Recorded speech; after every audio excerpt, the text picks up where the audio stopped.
So this is actually my second take at making a video today.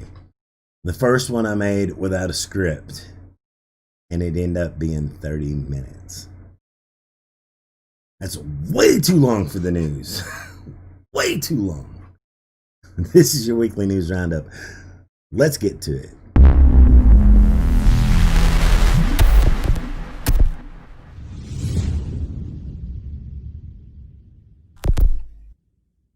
Hey guys, what's going on? It's your boy Stando. Let's start off by talking about Halo Infinite.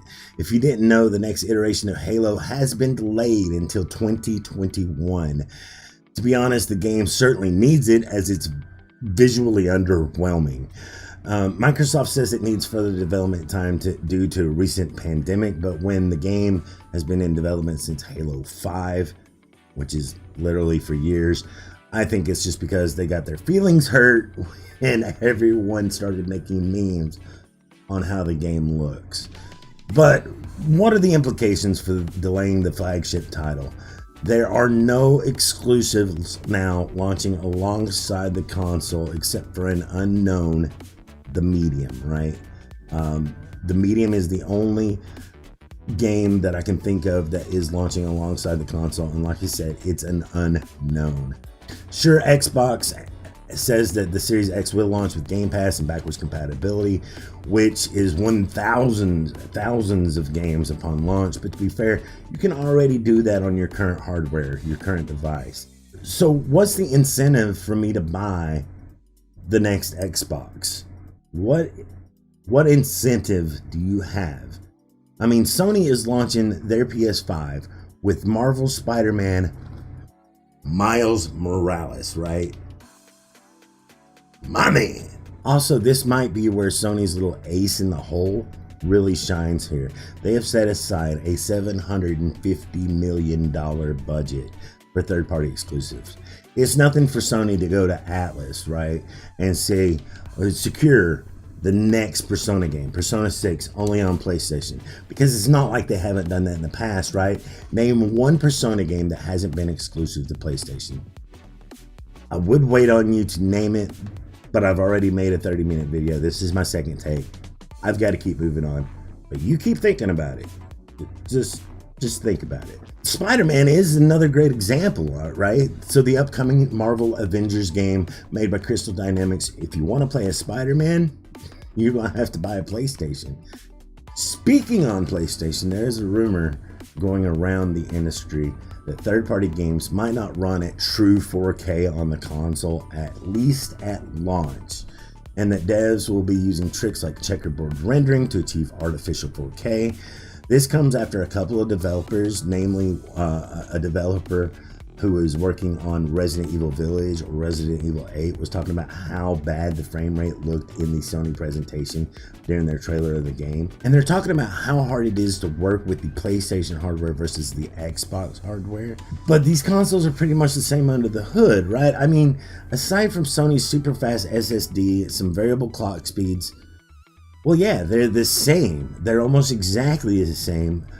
But Sony has added an AMD Smart Shift technology. What this technology does and how it works is, let's say the CPU is getting overloaded. The Smart Shift will take some of the load off the CPU and offload that onto the GPU, and that works vice versa.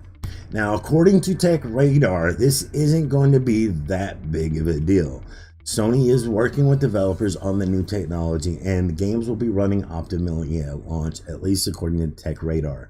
You have to remember that Sony dev kits have been in the wild for over a year, a lot longer than the Xbox dev kits, and I truly believe once devs learn the hardware and learn all the little tips and tricks, the games will be running as advertised, 4K, 30 FPS, and 1080p, 60 FPS. Video games have been $60 for a long time, since the PlayStation 2 era, but next generation we could see the games cost $70. We certainly see NBA 2K has already confirmed that price tag. I'm not against a price hike when certain conditions are met. As a matter of fact, I am fine with paying $90 for a game if I don't have to be advertised to death with in-game purchases.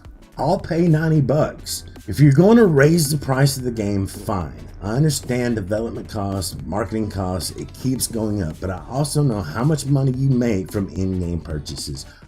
Billions of dollars. It's a billion-dollar industry with a B. NBA 2K is one of the worst offenders, having a literal slot machine in their last iteration of the game and not doing anything to innovate on mechanics or graphics. Just a roster change. Sports games are the worst offenders of this. Hardcore gamers are fed up with it. The casual market might be falling for it, but in my opinion, if you're finally going to start inflating game prices to adjust to the modern market, you should also change and get rid of your predatory practices. Just eliminate them altogether. Fortnite got itself banned from the iOS and Google Play Store this week, and if that worries you, don't let it, because when you're as big as Fortnite, you don't need iOS or Google Play to distribute your game. You can just go to the Epic website, download the APK straight from them. As a matter of fact, you can do that right now. So it's not a big deal that they got banned.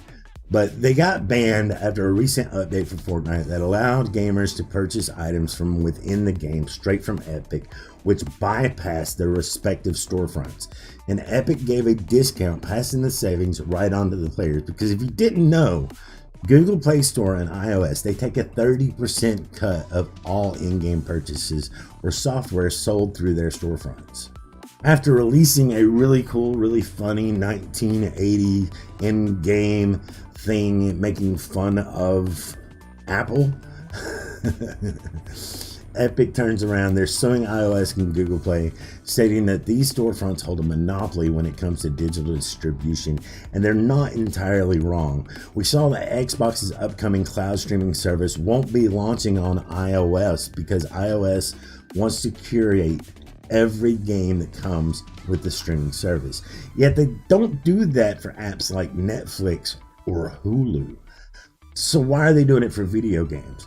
Apple says it's because they want to provide a safe environment for all their store users. But really, my opinion, they're afraid of losing out on some of that in-game purchase revenue and losing potential millions of dollars in their 30% cut. That's just my opinion, guys.